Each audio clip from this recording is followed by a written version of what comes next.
Passive पर्सनवाचक WH word से किस तरह बनाते हैं, उसके लिए हमने कल नियम को देखा कि नियम में अपने को किस तरह बनाना है। आज फिर देखते हैं किस तरह वाक्य दिया हुआ है। YWH वर्ड है, वर हेल्पिंग वर्ब है, यू सब्जेक्ट है, ये वर्ब है और सीता क्या है, ऑब्जेक्ट है। ठीक है, WH वर्ड में आ क्या रहा है, वाई आ रहा है। जब पैसिव बनाएंगे तो हमने कहा था WH वर्ड वापस आएगा, क्या आएगा, WH वर्ड वापस आएगा, आ गया। दूसरा हेल्पिंग वर्ब क्या आ रही है, वर आ रही है, किसको देखकर आ रही है, यू। अब अपना सब्जेक्ट क्या है, जो ऑब्जेक्ट सब्जेक्ट में बदलेगा वो क्या है, सीता है, क्या है वो, सीता है।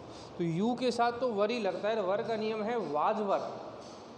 वाजवर जब आया हो तो यहाँ पर सीता को देखकर हम किसका प्रयोग करेंगे, एक वचन का, तो वाज का प्रयोग हो जाएगा, वर का नहीं होगा। अब ऑब्जेक्ट को सब्जेक्ट में बदल दो तो वाई वाज सीता, सीता गया। नियम क्या कहता है, वाजवर आएगा तो ING आएगा, तो BEING बीइंग का प्रयोग करना है। बीइंग लगा दिया, यहाँ पर बीइंग लगा दिया। लाफ की थर्ड फॉर्म लाओ, लाफ्ड आ गई, क्या आ गई, हंसना, लाफ्ड आ गई। एक चीज़ मैंने उस दिन बताई थी आपको कि यहाँ अगर केवल प्रीपोजिशन हो तो इस वर्ब की थर्ड फॉर्म के बाद लगा दो, लाफ्ड एट हो गया। और बाई लगाकर क्या लिखना है, बाई लगाकर यू लिखना है, पर्सनवाचक चिन्ह लगा दो, क्योंकि सब्जेक्ट यू है वो ऑब्जेक्ट में बदल गया।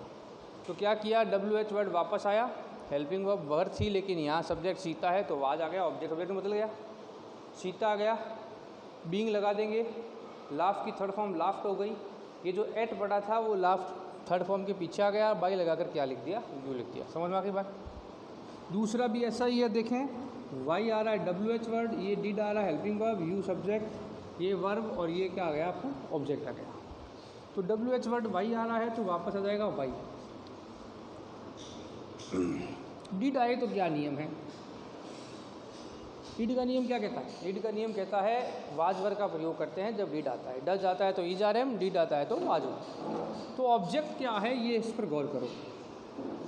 ऑब्जेक्ट द बॉयज बहुवचन है, इसलिए यहाँ पर वाई के बाद वाज नहीं लगेगा, वर्ड लग जाएगा। अब ऑब्जेक्ट को सब्जेक्ट में बदलो, was the were the boys, punish की थर्ड फॉर्म लगाओ, पनिश्ड हो गई। बाई लगाकर क्या लिखना है, यू है क्या, तो यू लिख देंगे, बाई लगाकर पर्सनवाचक चिन्ह लगा देंगे। तो डिड था तो वाज वर्ड का प्रयोग किया, बहुवचन है इसलिए वर्ड लग गया। एक वचन होता, केवल बॉय होता तो वाज लग जाता, इतना ध्यान रखना है। तीसरा WH वर्ड में क्या आ रहा है, वेयर, फिर डिड आ रहा है, यू आ रहा है, वर्ब आ गई, ये ऑब्जेक्ट आ गया। ठीक है, WH वर्ड क्या आ रहा है, वेयर आ रहा है, वेयर वापस लिख देंगे, वेयर वापस आ गया। डिड का नियम हमने क्या बताया था, डिड आए तो किसका प्रयोग करते हैं, वाजवर का। द मैच एक वचन है, एक बहुवचन है, द मैच एक वचन है इसलिए वर्ड नहीं लगेगा, क्या लग जाएगा, वाज। फिर क्या आ गया, द मैच। प्ले की थर्ड फॉर्म क्या होती है, याद रखनी है आपको, प्लेड होती है। और बाई लगाकर क्या आ रहा है, यू आ रहा है, पर्सनवाचक क्या लगा देंगे, चिन्ह लगा देंगे। समझ में आगे बात नहीं आई, आराम से कर सकते हैं। चौथा देखें, वी वाट क्या है, WH वर्ड है, ये हेल्पिंग वर्ब में आ जाएगा, ये दिस फैक्ट्री सब्जेक्ट हो गया अपना, और मेक क्या हो गई, वर्ब हो गई। वाक्य में क्या नहीं है, ऑब्जेक्ट नहीं है, ऑब्जेक्ट वर्ब के बाद आएगा, वर्ब के बाद ऑब्जेक्ट नहीं है।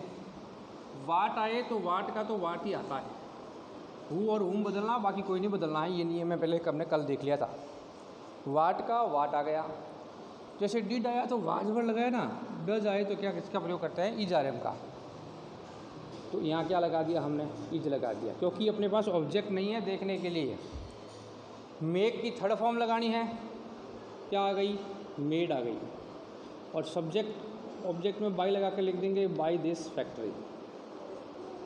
गौर किया आपने, इसमें ऑब्जेक्ट नहीं है तो सब्जेक्ट में बदलने के लिए यहाँ नहीं है, इसलिए यहाँ पर सीधा ही हेल्पिंग वर्ब के साथ मेन वर्ब आ गई। अगर सब ऑब्जेक्ट होता तो इन दोनों के बीच में इस यहाँ लिखना पड़ता, लेकिन नहीं है, इसलिए हमने इज के बाद सीधा ही वर्ब की थर्ड फॉर्म आ गई और बाई लगाकर सब्जेक्ट को ऑब्जेक्ट में क्या कर दिया, बदल दिया। इस प्रकार हमने पैसिव WH वर्ड से पर्सनवाचक कैसे बनाते हैं, इनको आज फिर देखा है।